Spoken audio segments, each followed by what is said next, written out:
YouTube? This is Vargas back again with another DVD update. This time I went with Moviefreakbazaar, and this is actually stuff that I had in reserve. I think I've mentioned this before. Moviefreakbazaar is the main Facebook seller that I go to. Every Wednesday he has his sale.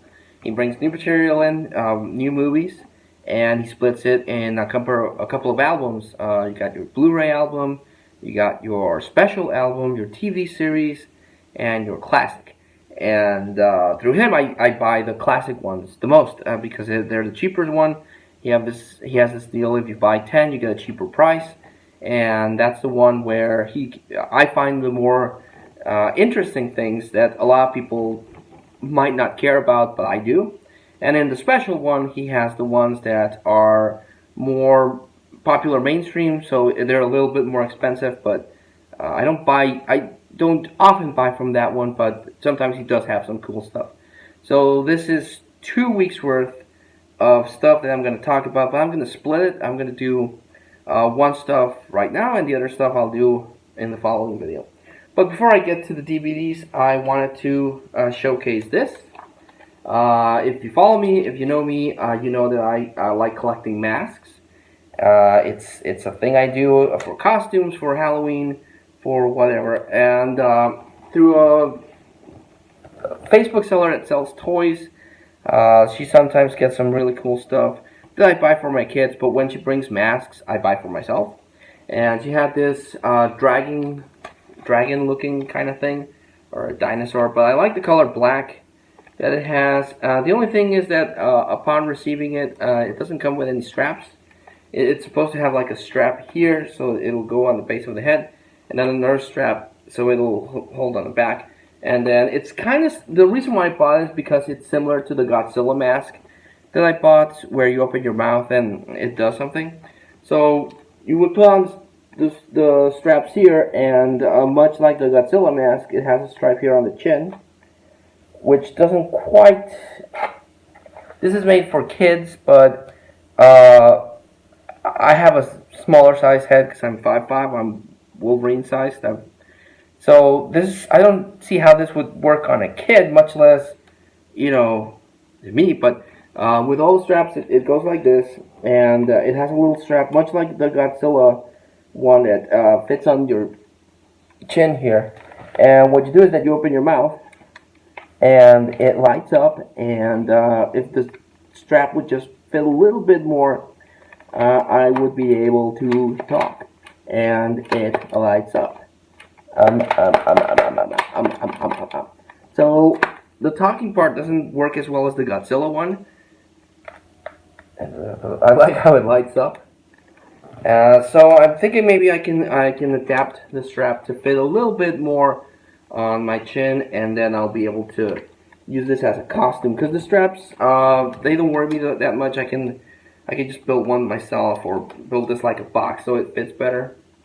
But I do have to work on this strap thing, because it doesn't quite lock into my chin as well, and the talking part does not work because the strap keeps moving forward, and I can't get it to freaking work right. But I thought this was still pretty cool, and that's why I bought it. So I like collecting masks for Halloween and stuff. Okay, on to the meat of the video. Picked up a couple of movies from the classic album and one movie from the special one. So first off, you know me, you know I like martial arts, and you know I love Jackie Chan. Anything with Jackie Chan, I'll pick up. And this one I have never seen before, and it's Fantasy Mission Force, starring Jackie Chan. But by the look of the DVD, I'm pretty sure it's one of those Jackie Chan movies that only has him for like a couple of scenes, and then it's someone else. But you know, it stars Jackie Chan. This one I first heard about through the Cinema Snob, aka Brad Jones. I still watch his. He's one of the few people from Channel Awesome that I still watch because I find him entertaining. He does the Cinema Snob, which is a review format for all kinds of videos. and he does the in-car reviews where he sits with someone in a car and he talks about the movie that they watch. So that's where I first found out about this movie, and it's Kirk Cameron Saving Christmas.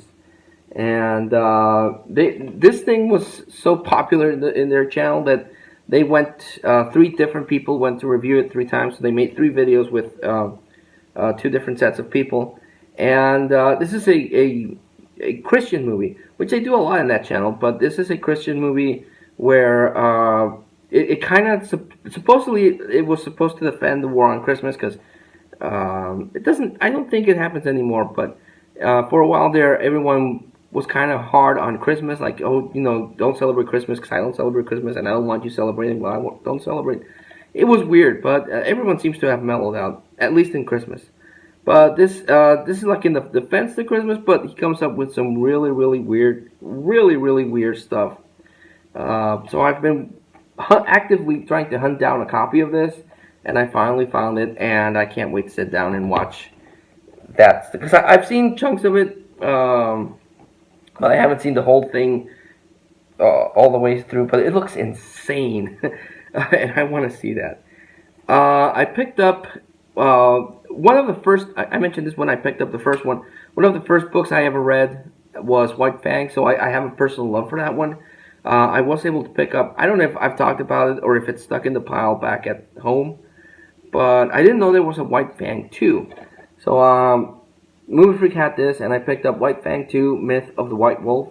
I just really love the White Fang book, and the first movie is really cool. Like, I didn't know there was a second one, and it's the reason why my favorite dog, if I ever have a big enough house to own, would be a husky, because they look like wolves.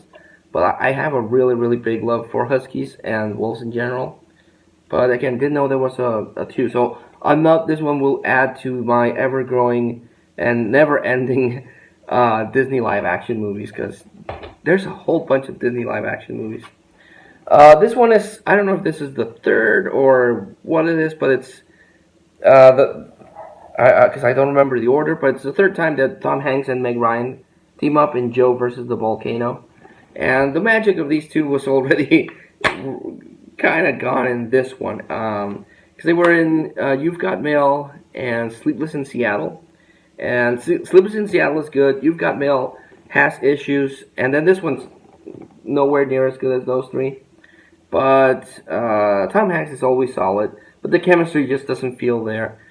But yeah, because it's a Tom Hanks one. A lot of people really hate on Tom Cruise. I don't quite understand why. He's a good actor. In his personal life, okay, maybe he's a little crazy, but he's still a good actor. And I've been hunting for this one as well, and this is Born on the 4th of July, directed by, if I'm not mistaken, Oliver Stone. And Tom Cruise plays this Vietnam War veteran who goes through a whole bunch of shit. And I've been wanting to get this one and finally have that.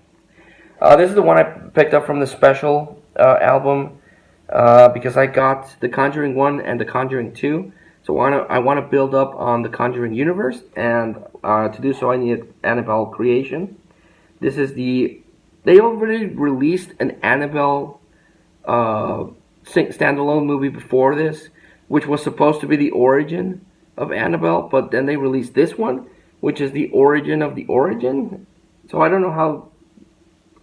It doesn't make that much sense. But this is how Annabelle was actually created, and then the second Annabelle movie is just filler. Because I know the first Annabelle movie bombed really bad. A lot of people didn't like it, so maybe this is their attempt to, do a do-over and make it better. And I haven't seen it, but I've heard it's really good. This one is a blind buy. I've not seen it, but this is X. It has a different title. It doesn't say it on the DVD, but it's called something else. X9 of Vengeance, I think it's called online. And this is about a call girl that wants to do one last big gig before retiring. So she gets a new kind of call girl, and they go do a gig, but a murder happens, and then the murder's after them. So that sounds really interesting. This one I picked up because it has Christopher Lambert and Murray Van Peebles, so I look at it as a reunion of one of the Highlander movies that they did together. And this is Gunman, but I don't know anything about it except that it stars Christopher Lambert and Mario Van Peebles. And Christopher Lambert is really cool. He was Raiden in the Mortal Kombat movie. This one I remember seeing through Obscurus Lupa. She was doing a video series on these really bad movies. And when I saw the cover, at first I didn't recognize it. I just, oh wow, a ripoff of Kindergarten Cop. But this is Kindergarten Ninja. But once I got it because I thought it was a ripoff of Kindergarten Cop. Because it's Kindergarten Ninja. And then I remember, as I was reading the back, that this is that movie that Obscurus Lupa was talking about. But it's about a guy that is doing community service, is visited by a ghost named Bruce. So he tries to help the kids out by karate. So it sounds really, really bad, but it's my kind of bad. The next one is one I've never seen on DVD. I think I might have seen it once on TV with my dad, but it's In the Heat of the Night with Sidney Poitier. And it's about a cop that goes to New Orleans. It's a African-American cop that goes to New Orleans. It gets involved in a murder, but of course, down south, they're kind of racist. So they treat him very badly, but he's still trying to solve the murder. So really glad I got this one. And the last one, it's a movie I've seen. I thought it was okay. I don't think it was that good. But I've been holding out to get the 2-disc special edition. And this is Night at the Museum, because I always come across, always, through Movie Freak and flea markets and everything, I always come across the 1-disc edition, but I've been holding out for the 2-disc edition, and I finally got it. So it has Robin Williams. I've never been a big fan of Ben Stiller. The only things that he's done that I've liked is Mystery Men. He was good in that, and Tropic Thunder. Tropic Thunder was really good, but not because of Ben Stiller, but because of, Robert Downey Jr., Jack Black, and the supporting cast. I don't know, I don't know, it's weird. I'm not a big Ben Stiller fan. But, yeah, picked up, finally, Night of the Museum. And there's 2 more of these. There's Night of the Museum, Secret of the Tomb, or I can't remember if it's the second or the third one, but it's Night of the Smithsonian, and then Secret of the Tomb. I don't know which one is which, but I'm good with the first one. The first one's fine. So yeah, that's this part of the pickup video. I don't want to make a really long video for you guys, so this is 1 week's worth of movies through Moviefreakbazaar. Usually I like to recommend the stand-up, but I haven't seen any of these recently. I haven't seen the Jackie Chan one. Didn't even know White Fang 2 existed. Joe versus the Volcano was not good. I haven't seen Annabelle Creation. So yeah, I vaguely remember this one. So I can't recommend. I would have to see them and let you know later. But thanks so much for watching, guys. And until I see you in a couple of seconds. Well, seconds for me. I don't know how long it'll actually take me to edit and upload the video. But I'll be here with the next week of DVD hauls. And for the next 2 weeks, the last DVD haul for the Moviefreakbazaar, because he's going to take 2 weeks out for the holidays, Christmas, and New Year. So there won't be any new editions through Moviefreakbazaar. So yeah, I'll see you in a bit. Take care.